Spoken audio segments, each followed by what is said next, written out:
The Trump administration, the White House is touting that jobs report that we got this morning that showed the economy added 235,000 jobs in the first month of Trump's presidency, and the unemployment rate dropped to 4.7%. Here was sort of a joking moment that Sean Spicer had. Listen. Past, the president has referred to particular job reports as phony or totally fiction.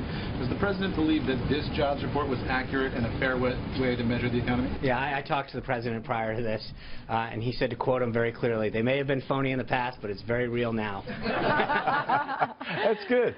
You like the fact that he joked around. I mean, to give you the history on that, during the campaign process, the election process, President Trump would see Obama touting strong job numbers while he was still in the White House, and President Trump, then candidate Trump at the time, would sort of say, oh, come on, those aren't real numbers. But now they're real. Now they're real. But the other thing is, and you know, you and I were speaking about it on Outnumbered, this has been a trajectory.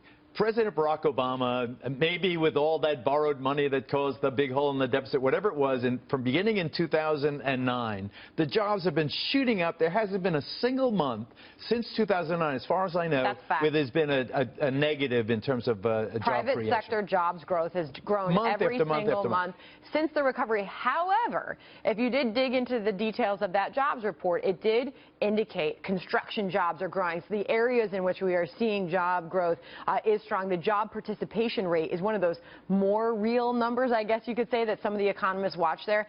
It's at the highest level that it has been at. So there were some indications that things did look strong for this economy first month under President Trump. I give him absolute credit for it. Even if there was a trend that was undeniable and unmistakable, and this is just part of the train that Barack Obama started from the station, there is no doubt that everybody feels better about the American economy now and since November 8th.